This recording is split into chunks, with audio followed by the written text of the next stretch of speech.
A couple days ago, Quebec posted an announcement releasing a document alleging voter fraud in the United States of America. On EarthMC, guys. I know it sounds not serious at all, but this is real. In this document, they showed screenshots that may mean voter fraud or something along those lines. So today I'm going to go and look at that document and tell you why it's bullcrap. Before this video starts, make sure you just subscribe. We passed 1,000 subscribers, which is super epic. Thank you all so much for that. Really what matters is that once we've hit 1,000 subscribers, we don't slow down the growth, because I have a lot of other plans for stuff that I want to do. I want to get monetized and all of that stuff. So if you would consider subscribing, that would be really super helpful for the channel. Thank you. Okay, so I'm going to read this document, and I'm basically just going to make comments about it. So starting at the start, the United States states that they are the longest running democracy in North America. Not only is this factually untrue, with Cascadia, British Columbia, and arguably Quebec, plus other nations outlasting them by months in the ways of democracy, but they haven't even abided by the true concept of democracy. This is a document that details the ongoing political instability and corruption that takes place in the United States, and the exploitative actions top officials are undertaking to rig elections in their own interest. Below are various screenshots from a U.S. citizen detailing the process and events. So then it shows this book written by Rawhide. Now let's start by saying none of us know who Rawhide is. I'm pretty sure he's some inactive person from New Jersey. Let me check real quick. I can't find him on Discord anywhere, and when I do /res Rawhide, I cannot find anybody that looks like that. So first of all, that's the first thing. I have no idea who this person is, but let's read the first page here. My name is Rawhide. I'm a relatively new member of the United States of America, and in my short time of less than a year here, I found myself in a cesspit of corruption and uncontrolled political savagery, an environment where speaking your mind results in an attack from all angles. In light of the recent war, I found myself at an impasse. This is what motivated me to write this book. Thank you, sir, for writing this book. I really appreciate it. In mid-February 2021, I was contracted by an unnamed cabal of individuals who told me to forge multiple, at least 7 votes, in favor of Lucas 2011. So what this person is alleging is that in the February election, somebody in the Lucas campaign staff reached out to this person, this random person who just joined the U.S., and asked them to find votes for Lucas. Not sure how he's supposed to forge votes and what they were asking by that. It would be nice if he went a little bit more in depth with that, but okay. Subsequently, following his victory in office, a war broke out which led to countless lost jobs, gold, and players, as well as economic damage on a massive scale. Okay, that is bullcrap. The war didn't do crap to us. Like, we lost nations, but those were the nations that didn't really care anyways. We kept the nations that really mattered, and we're doing fine. There was no economy. There's no lost jobs and players. It's bullcrap. Sure, there may be lost gold. The only thing I can think of here that we lost gold on is when CSA tried to claim block me and the US government gave me money to claim. That is really all I can think of in this situation. This same cabal has influence in many different EMC nations, but primarily in the USA. Every president since the first in this current version of the USA has been elected according to this dictation of this organization. That is complete bullcrap. This would make no sense. Every single president so far has been what is referred to as an establishment president. Someone from the nations that have always been part of the USA. Pennsylvania, New Jersey, America.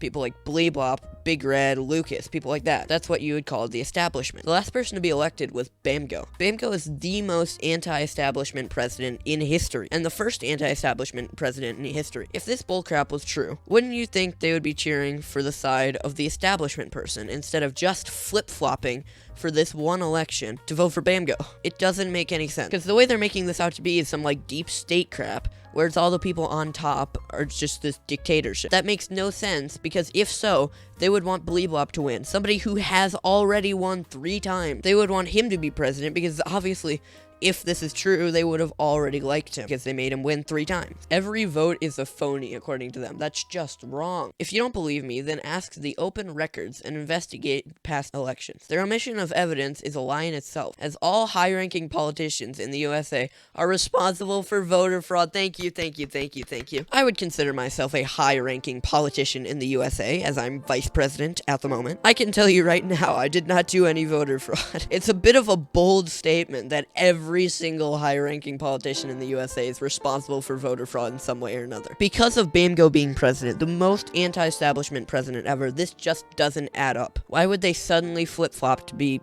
BAMGO. And you may be thinking, maybe it is BAMGO, but no, that makes no sense because he isn't part of the establishment, and he would have wanted people like NS to win in that election when he didn't win. Then they're brought by one of many other corrupt USA politicians. Proof you want, proof you'll get. So now there's this Discord attachment, which I'm assuming is going to be this right here. So now there's that screenshot right there. In short, this entire war could have been prevented if phony votes weren't used. That is very wrong. This war was going to happen no matter what. Everybody in the USA knew it. The North American Pact wanted us gone. That's just a fact. They were going to declare war at some point, and they were going to try and get rid of us. People who stand for peace or who challenge the swamp's ideas are beaten and bullied out of the USA. Nobody gets anywhere unless they offer something grand in return. Again, if you're not part of this, then you're gonna get kicked out of the USA. Makes no sense because of BAMGO. BAMGO won the election even though he wasn't part of the establishment. And he won it by a lot, twice. He won it against Lucas and Bleebwop, two people who had already won. Good day, I look forward to working with you more in the future. And then there's a bunch of screenshots, so let's look through them. There's this picture of chat that says, yeah, how much?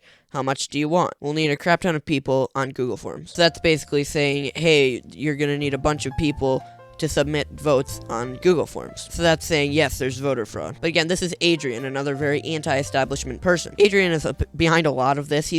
I always kind of thought he was pretty cool, but obviously this has something to do with him. I mean, he did some pretty weird stuff in the election that he was in, trying to buy votes and stuff, so we don't really deny that. The next one is Hambell. Alrighty then, I truly appreciate it, because I figured we'd get no votes in New York. The money has been transferred to your Swiss bank account. Now this looks bad, very obviously. It looks like he's trying to buy vote, but I talked to Hambell, and he states that he was hiring him as campaign staff to advertise for him, which is backed up by this image right here, where you expand the screenshot, and it very obviously shows that he was just being hired, and he didn't want anything illegal to happen. Explanation. What is this? The book speaks for itself. The first two screenshots of Discord shows enemies and whistleblowers' Discord accounts engaging in conversation. The reason the first two messages in the conversation don't make sense is because the whistleblower deleted their messages. As for the two other images, those are screenshots taken by the whistleblower of candidates in the US election, showing clear evidence of corruption in the USA, except no, for the record, it may not just be these candidates, as Lucas has also pointed out here, used in the book such as uncontrolled political savagery, pointing to even more corrupt politicians in the US. That's funny because along with the uncontrolled political savagery, he also said literally every higher-up politician in the USA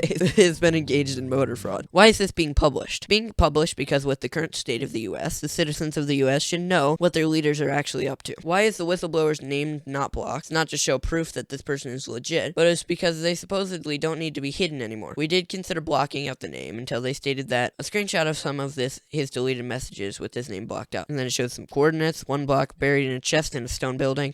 If there's problems with the dead drop, then please let me know. Okay, that obviously explains nothing. And then there's just some more images, which that one's from Adrian, and obviously he's Adrian. We already talked about this. So I'm not going to go over all of that stuff, so now we're to the end of it. Of course, it was written by Enemy, Ronick, some other guy I can't pronounce the name of, and Morgany. Now, these are all the worst people ever. Enememes is funny because he is like the worst person for my YouTube channel. He's the kind of person who will go on my videos and like spam dislike because yay, I'm disliking his video so he feels bad. Yep. Morgany is actually pretty cool a lot of the time, even though we're in this war so we hate each other, but he's kind of been pretty decent. And that's where the document ends. So if you want anything else, comment it down below and I'll reply to your comment with what I think. Go down to the comments if you want to hear Quebec's inevitable response. Thank you all very much for watching. Gashkali, I hope you enjoyed it.